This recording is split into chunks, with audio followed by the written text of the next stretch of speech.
Hola, ¿qué tal? Nosotros somos el equipo 6 y en este video te vamos a platicar un poco de los criterios de la política empresarial, haciendo referencia a la unidad 4 de la unidad política empresarial. Mi nombre es Héctor Aguilar y yo te voy a hablar acerca del diamante de Porter. Pues bien, ¿qué es el diamante de Porter? Siguiente, por favor. El diamante de Porter es un modelo que determina todos aquellos factores que hacen que un país sea más competitivo que otro, y por medio de los cuales se puede alcanzar el éxito empresarial. Ahora, siguiente por favor. Esta metodología fue presentada por primera vez por allá de los años 90 por Michael Porter, su autor, en su libro La ventaja competitiva de las naciones.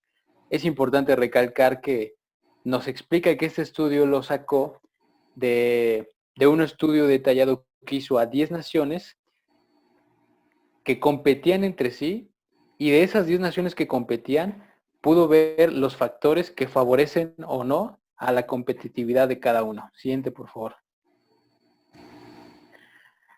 Ahora, el diamante de Porter, de manera muy general, establece 4 atributos, los cuales influyen de manera directa a la competitividad de un país y que se encuentran intrínsecamente relacionados unos con otros, es decir, que el aumento o reducción de alguno va a afectar de manera positiva o negativa a los demás. Es decir, estamos enfrente de un sistema integral. Siguiente, por favor. Ahora, se basa en 6 factores que intervienen. 4 de ellos son atributos genéricos y estos son las condiciones de los factores de producción, condiciones de la demanda, sectores proveedores y conexos internacionalmente competitivos y estrategias, estructuras y rivalidad entre las empresas. Siguiente, por favor. Además de estos 4 atributos, tenemos 2 que se refieren a variables ambientales. Porter los define como factores en los cuales nosotros no podemos tener injerencia. Por lo general, simplemente están, aparecen y no los podemos controlar. Estos son los acontecimientos casuales y las acciones que hace el gobierno. Claro. Siguiente, por favor. Ahora, como podemos ver en la imagen, el famoso nombre del diamante sale porque al momento de diagramar cada uno de esos 6 factores e interrelacionarlos entre sí, se puede formar un diamante. Un diamante que se concibe como un sistema donde los factores se refuerzan entre sí, dando origen a esta hermosura. Siguiente, por favor. Vamos con el primer atributo, que son las condiciones de los factores de producción. De manera muy genérica, se refiere a la tierra, al trabajo y al capital con los que cuenta un país o empresa. Y Porter los clasifica en recursos humanos, físicos, de conocimiento, de capital para financiar las empresas y de infraestructura. Siguiente, por favor. Todos esos son factores de producción. Ahora vamos con el segundo atributo, que son las... Ah, no, disculpen, seguimos con este. Se me olvidaba que dentro de estos factores de producción, Porter los jerarquiza pasando por factores básicos, avanzados, generales y especializados. Prácticamente los factores básicos son todos aquellos con los que ya cuenta el país.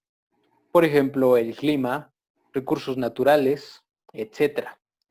Y los factores avanzados y especializados, que realmente son los que importan, son aquellos en donde intervienen conocimientos técnicos, de ingeniería, científicos, que precisamente nos van a permitir crear nuevas cosas para poder ser más competitivos. Algo interesante aquí es que también nosotros como país, como México, tenemos factores heredados que son con los que ya está el país, es decir, por nuestra ubicación geográfica, por nuestro clima, por nuestros recursos, etcétera, y los factores creados, que se los voy a poner en un ejemplo. Factor heredado tenemos el petróleo, pero eso no nos hace totalmente competitivos. Claro, lo podemos ver. Lo que realmente nos hace competitivos es los factores que nosotros podemos crear para poder explotar esos factores heredados. Siguiente, por favor. Vamos con el segundo factor, ahora sí, que son las condiciones de la demanda. Pues bien, esto se refiere prácticamente a la manera en cómo está la demanda local, es decir, cómo se comporta los nichos de mercado, etcétera. Porter encontró que más allá de la influencia que hay a través de las economías a escala, es decir, que entre mayor volumen vendamos nos cuesta menos, hay otros factores que fueron más importantes que eso.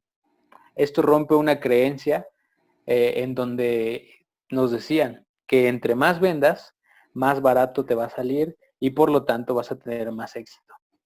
No es cierto, hay otros factores que intervienen. Siguiente, por favor. ¿Cuáles son esos factores? Pues son tres. La composición de la demanda interior, el tamaño y pautas de crecimiento y los mecanismos de internacionalización de la demanda interior. ¿Cómo se relacionan entre estos? Pues bien, ¿qué es lo que compone la demanda? La estructura segmentada, todos aquellos compradores que son exigentes, porque eso es como un motivador. Si nosotros como empresa los atendemos y cumplimos su retroalimentación, así como todas esas necesidades que un comprador local ve en otro estado, en otro país, que quiere y que nos da la oportunidad de implementarlo en donde estamos. Esto nos ayuda como un mecanismo para poder, de alguna manera, modular en nuestro pequeño mercado cómo se comportan las demandas, los clientes, con respecto a nuestros productos y ver si lo podemos llevar a otro país. En otras palabras, globalizarlo. Siguiente, por favor.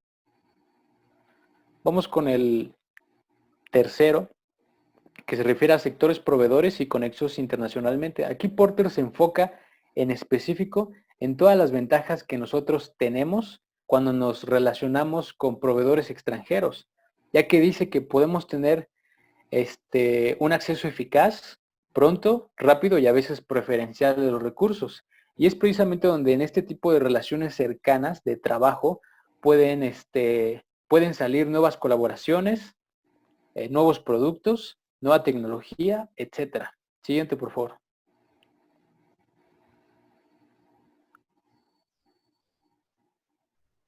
Ahora, este es el último factor, más bien, sí, el último factor como atributo genérico que menciona Porter. Él dice que influye mucho la manera en cómo en nuestra cultura mexicana, hablando específicamente de México, hacemos las cosas.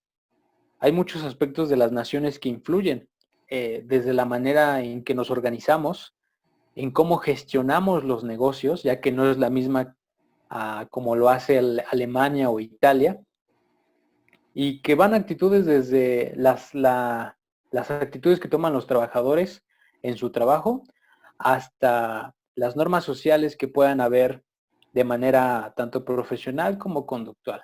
Siguiente, por favor. Ahora vamos con los factores que no podemos controlar y que los debemos aceptar y adaptarnos a ellos. Uno de ellos son los acontecimientos causales, que tanto pueden anular ventajas competitivas que ya habíamos creado, como pueden potenciar nuevas. Y tal lo podemos ver con el coronavirus, que es la situación por la que estamos pasando millones de personas en todo el mundo. Gracias al coronavirus muchas empresas quebraron porque es una situación que no se pudo prever y no se pudieron adaptar rápidamente, así como muchas otras empresas están llevando sus ventas y sus ingresos a niveles exponenciales, como Amazon, gracias a su plataforma, y de hecho todos los negocios que ya tienen diseñada su e-commerce, pudieron tener acceso a este nuevo mercado y a estas nuevas condiciones globales. Ahora, el siguiente factor que no podemos controlar es el gobierno. Siguiente, por favor. ¿Por qué? Porque el gobierno está en todo. Desde subvenciones, desde normas que puede poner a los productos, desde normas para los servicios que nos dan externos, como nuestros proveedores del extranjero, hasta políticas antimonopolios o políticas fiscales. Es decir, el gobierno está en todo y no lo podemos controlar. Esa es la realidad. Nos tenemos que adaptar a lo que dice. tal es el caso de AMLO, de Peña Nieto o de quien sea. Siguiente, por favor. Ahora vamos al segundo tema, que es las políticas en acción. Siguiente, por favor. Hay que recordar que es una política. De manera muy genérica, la política se refiere a directrices específicas que nos ayudan a establecer un rumbo para cumplir nuestros objetivos y nuestras metas. Ahora bien, el siguiente, por favor.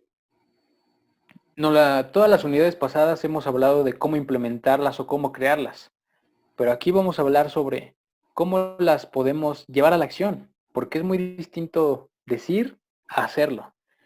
Y entre el decir y el hacerlo hay un puente enorme.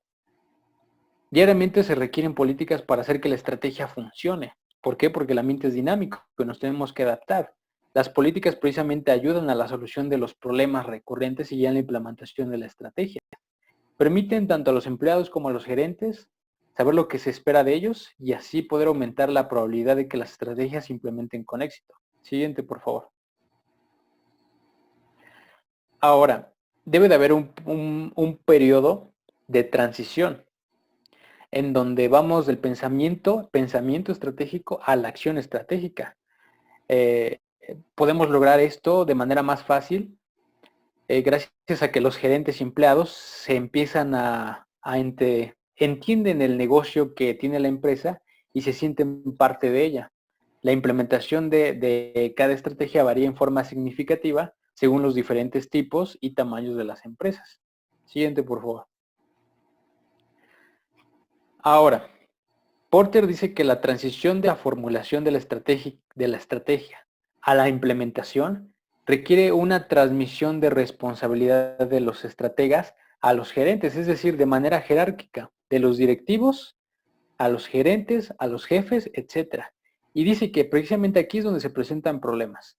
¿Por qué? Porque no hay una buena comunicación, una buena delegación de responsabilidades. Siguiente, por favor.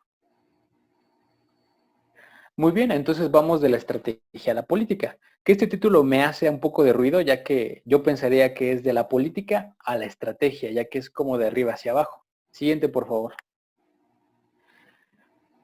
Pues bien, sabemos que las políticas son instrumentos que nos ayudan mucho a la implementación de las estrategias. Nos establecen fronteras y límites de los tipos de acciones que definen lo que se puede o no se puede hacer. Siguiente, por favor. Ahora, teniendo esto en cuenta, la importancia que hay entre la relación política-estrategia, dentro de la implementación, dentro de esa transición, existe un proceso donde intervienen otros procesos, que son los procesos de planificación, los de comunicación, los de ejecución y sobre todo los de control y monitoreo, ya que son estos procesos los que nos van a permitir poder asegurar la efectiva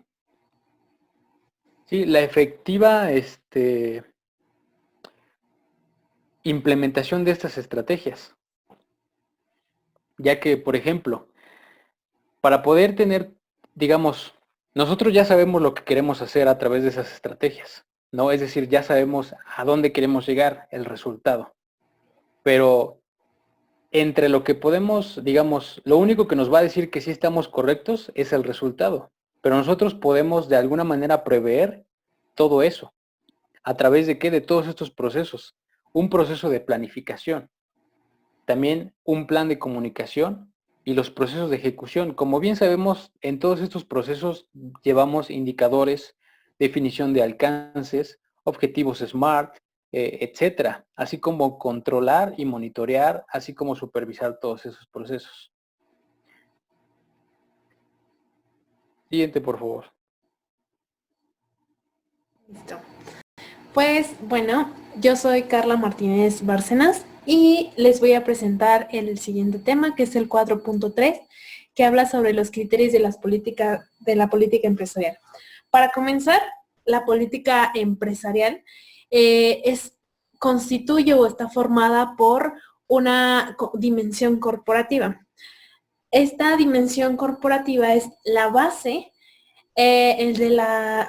en la que la empresa puede dirigir sus recursos, ya sean monetarios, sea de personal, sea de aprendizaje, conocimiento, el recurso que la empresa tenga y lo puede dirigir según las características o las áreas que conforman la organización. Esto lo hace a través de lo que se conoce como una institución. La institución abarca todas las áreas que va desde la filosofía de la empresa, hablamos de sus misiones, su visión, las políticas que tiene, hacia dónde va dirigida y los objetivos que tiene la empresa. La cultura empresarial es de cómo se identifica esa empresa, orientación, que es la base principal o es la forma básica de una empresa. Después vamos con la dirección de estrategia que va desde cómo se constituye el negocio, de cómo funcionan, qué estrategias utilizan, de qué manera funciona y de qué manera está implementando sus procesos y los está mejorando y controlando cada vez más. La política empresarial, planificación estratégica, sus procesos y cómo los controla a través de un control estadístico, llevando auditorías, mapeos de sus procedimientos. Esta es básicamente la forma que tiene una institución empresarial. La política empresarial, la definición normalmente se define o se trabaja bajo 3 componentes. El primero de ellos es el componente político institucional. En él se habla de cuántos recursos tiene, ya sea de las personas, de sus equipos, de sus áreas, y de cómo va a mover los recursos o cómo va a manejar los recursos que tiene para alcanzar el objetivo en común. La institución es en sí el conjunto de personas o el grupo de áreas o conjunto de áreas que componen o que están unidas en una misma, o unidas o dirigidas hacia un mismo objetivo. El siguiente componente, el segundo componente es el componente económico. En este se evalúan pues cuestiones económicas que van desde aspectos de costos, las actividades que tiene, la producción, las compras que va a adquirir para poder lograr sus objetivos y pues todo lo que tiene que ver con su valor monetario económico de la empresa. El siguiente componente es el componente ético-social, que habla básicamente de de cómo la empresa va a realizar sus actividades respetando factores externos, ya sean sociales, de medio ambiente, de comunidades, de personas, de áreas, de formas de vida, respetando estos valores éticos. De aquí se desglosa el siguiente tema, que es 4.3.1, que es responsabilidad social. Y en sí, la responsabilidad social se define como justo el respeto, la valoración de todos los aspectos sociales, éticos y de medio ambiente. Aquí puse una frase que es: crear un negocio fuerte y construir un mundo mejor no son metas contradictorias. Ambas son ingredientes indispensables para el éxito a largo plazo. ¿A qué vamos con esto? Esta frase nos habla de que podemos agrupar o que podemos tener un control amigable con este tipo de factores, con medio ambiente, con comunidades, respetando como todos estos factores éticos y así incrementar nuestro éxito en la empresa. Muchas de las empresas que cuentan con una responsabilidad social, que son empresas socialmente responsables, son reconocidas por sus clientes. Muchas de ellas las prefieren. Actualmente vivimos en una nueva, llamemos normalidad, tal vez es una moda, en la que muchos jóvenes, sobre todo, están implementando o cambiando sus hábitos que se venían heredando desde generaciones atrás. Ya sea consumiendo productos orgánicos, realizando actividades de voluntariado, campañas, que ayudan a personas de bajos recursos, que ayudan al medio ambiente. Entonces, creamos esa transformación, estamos en una generación que tiene todas estas ideas de cambio. Entonces, una empresa que ofrece este tipo de ideas, que transmite esta esencia, pues por supuesto que va a ser admirada y seguida por muchos de sus clientes. Responsabilidad social es el compromiso y que tiene la empresa para poder involucrar o crear esa cultura de respeto entre todos sus colaboradores, transmitirla. Esto se basa en 6 componentes clave. El primero de ellos es el compromiso, que el compromiso va de la mano de las obligaciones legales. Es decir, que todas las actividades, acciones sociales que la empresa realice, pues estén bajo normativas autorizadas, normativas legales, que no solo en vez de contribuir o en vez de beneficiar un impacto a la sociedad, un impacto positivo, pues sea un impacto negativo. La empresa normalmente busca transmitirle a sus colaboradores que estas actividades o todas estas acciones que realizan son de carácter voluntario. Ninguno de los integrantes está obligado, sin embargo, las ideas o la cultura, la forma en la que transmite la información debería de estar guiando a la persona a que quiera realizar ese tipo de acciones y se quiera involucrar en ellas. La siguiente es la contribución, que habla de la función de sus capacidades y a qué se va con esto, que dependiendo del área que sea, en la empresa, el giro que tenga, los productos que fabrique, que produzca, ahí aproveche esas capacidades que tiene, invierta en acciones que pueda hacer con sus propios recursos que tiene. Esa es su contribución. E invertir, que es llamarlo como una inversión social sustentable. El tercer punto es desarrollo sostenible, que es crear acciones sociales. El siguiente tema es un desarrollo sostenible y les voy a hablar un poquito más de en qué consiste, en qué se basa una empresa, pero en forma general, un desarrollo sostenible, actualmente nosotros una empresa se basa en objetivos de desarrollo sostenible.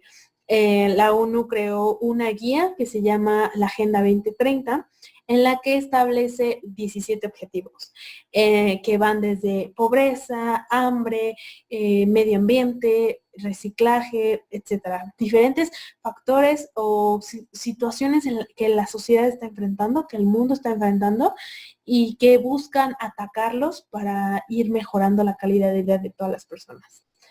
La siguiente es la participación, que es involucrar a empleados, a comunidades, extender las alianzas entre empresas, entre los clientes, entre toda esa competencia que tiene para pues crear acciones y tener un mayor impacto. El siguiente punto es grupos de interés, a quienes van dirigidos. Ya sabemos que todas las acciones van guiadas de un objetivo ya establecido, ya estudiado, y las acciones que se creen deben ir dirigidas hacia las personas de las que pueden generar interés o las que se interesen en este tipo de acciones. La siguiente es la calidad de vida, que si desarrollamos o somos una empresa socialmente responsable, si tenemos un desarrollo sostenible, pues lo que buscamos es mejorar la calidad de vida de todas las personas en el mundo, no solamente de nuestros empleados, sino de todas las personas que están involucradas y que también dependen del mismo ecosistema, del mismo lugar de donde nosotros extraemos nuestra materia prima, nuestros elementos. El siguiente punto es desarrollo sostenible. Desarrollo sostenible, ya les platicaba, se creó la Agenda 2030 y a su vez a la creación de esta agenda, el Pacto Mundial de las Naciones Unidas y el Consejo Empresarial Mundial para el Desarrollo Sostenible publicaron una guía que explica o que traduce los objetivos de desarrollo sostenible, los traduce hacia el ámbito empresarial.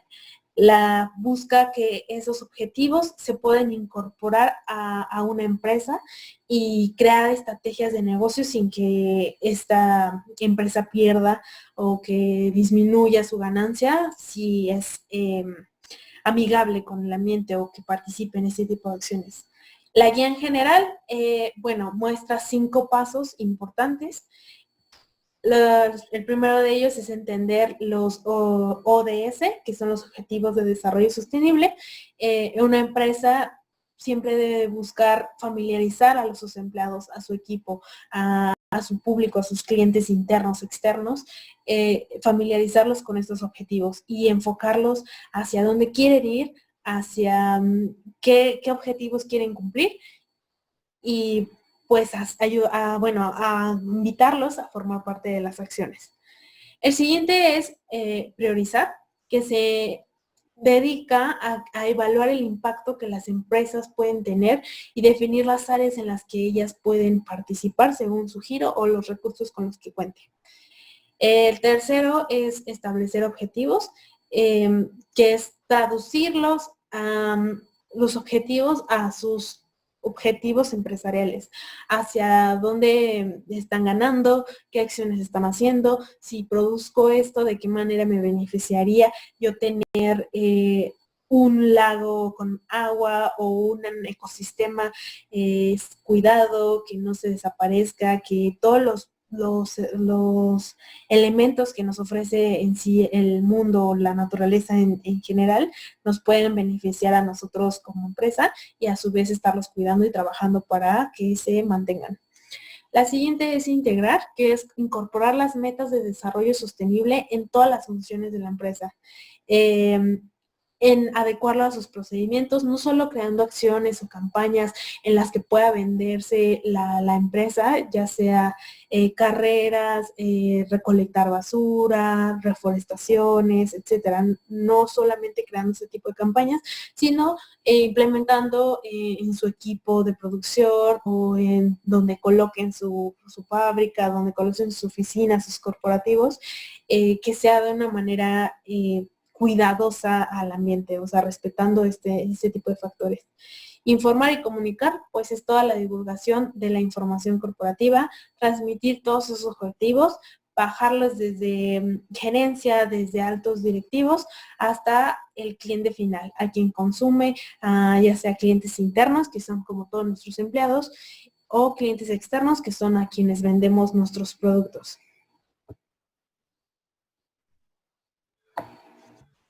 Bien, mi nombre es Elisa Salazar y yo continuaré con el tema de mi compañera Carla sobre los criterios para una política empresarial. Uno de los criterios, pues, toma mayor relevancia en la actualidad es la política enfocada hacia la calidad. Para ello, es importante fijar políticas de calidad y al hacerlo, eso nos indica que la empresa reconoce la importancia de la calidad en ella, en la empresa. También se establece lo que aspira la propia empresa en cuestión de la calidad y las medidas necesarias para alcanzarla. Lo que sigue, por favor. Bien. Cabe mencionar que es muy, pero muy importante que la política enfocada hacia la calidad sea la misma que la política de la empresa. La que sigue, por favor. Para ello me gustaría mostrar un ejemplo de Volkswagen México, donde su política empresarial es la orientación a la mejora continua de nuestros procesos, cumplir con las leyes y normas nacionales, internacionales y del grupo Volkswagen y asegurar la calidad de los productos y servicios, la protección al medio ambiente, la seguridad y salud laboral de los colaboradores. Desde aquí se puede ver que Volkswagen le da a lo que es la calidad bueno, la integra como una política empresarial importante. Ahora, en cuanto a Volkswagen, también tiene una política de la gestión de la calidad y esta es congruente con su política de la empresa. En la presentación se puede ver la relación más precisa, pero a grandes rasgos lo que nos dice la política de gestión de la calidad de Volkswagen México es que ellos hacen un esfuerzo continuo y constante por mejorar la calidad de sus productos y servicios para satisfacer e incluso superar las necesidades de los clientes y sus expectativas. Es aquí donde la política de la calidad es, reitero, es congruente con su política empresarial. La que sigue, por favor. Bien, un tema de la unidad 4 es el tema 4.4, que es una política para pymes. Bien, ¿qué es una pyme? La pyme son las pequeñas y medianas empresas. La que sigue, por favor. Para ello, ¿por qué es importante una política en una pyme? Porque la mayoría de las empresas, si no es que todas, iniciaron siendo pymes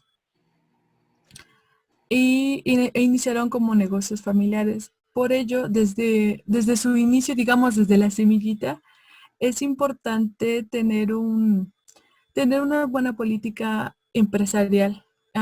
Esta política nos va a ir, digamos, acompañando en el crecimiento de la empresa. Entonces, si se establece bien desde sus cimientos, la política, su mantenimiento, su actualización, conforme la empresa va creciendo, va subiendo, se va expandiendo el negocio, que es lo que pues se quiere lograr con una pyme, va a ser pues pues nos va a facilitar el trabajo y nos va a ayudar a que no nos desviemos del camino, por así decirlo.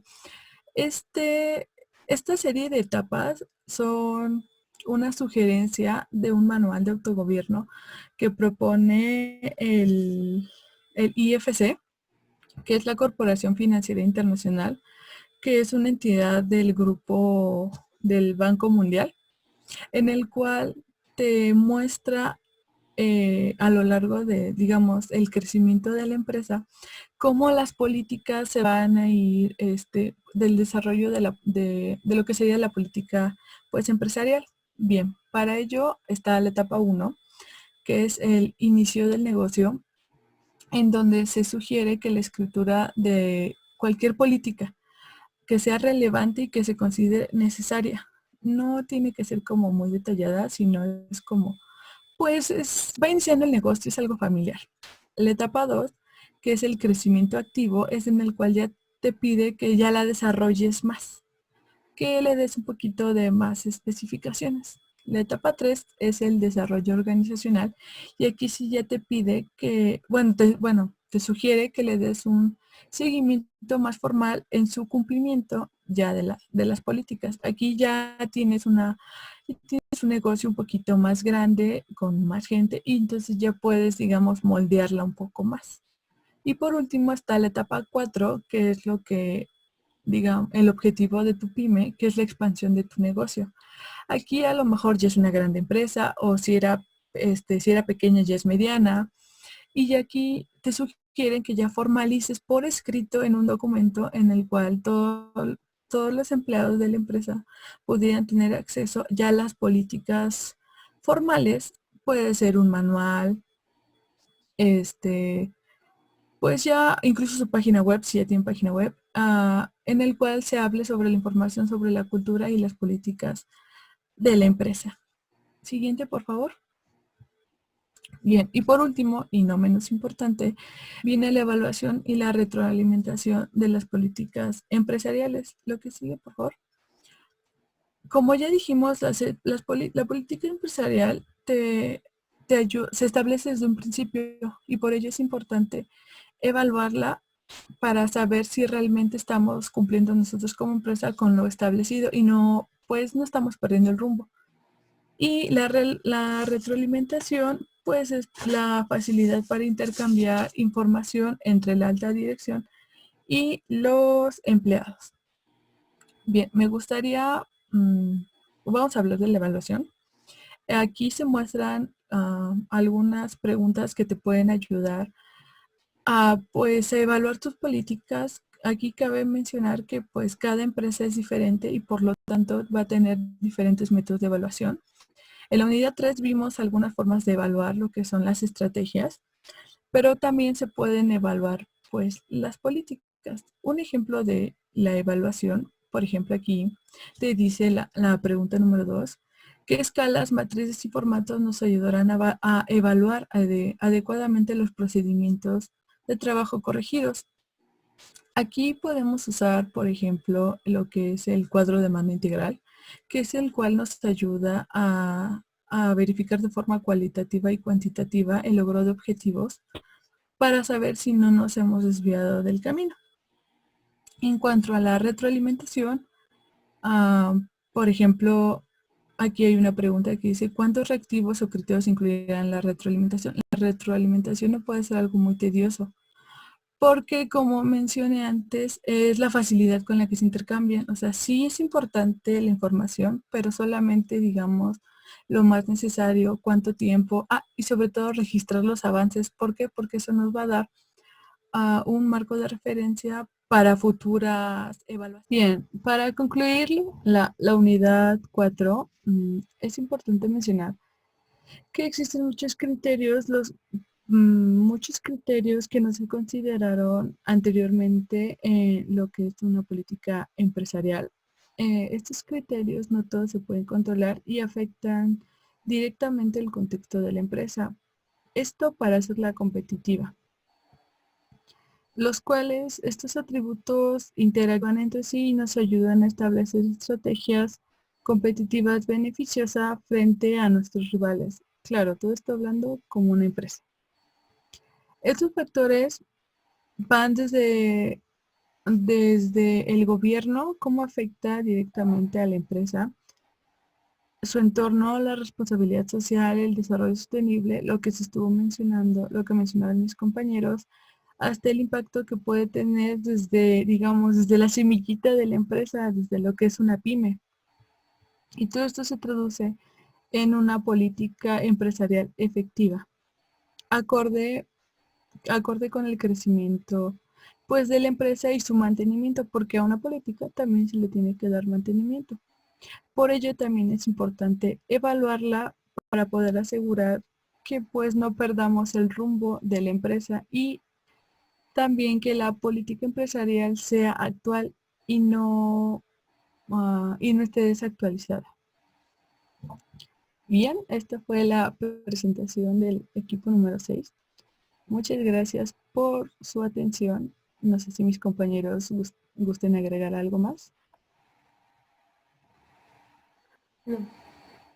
No, Pues creo que sería todo. Definiste nuestra conclusión muy concisa. muchas gracias. Gracias por su Gracias. atención. Gracias por su atención. Ya no se vio, gracias por su atención. Bueno, fin.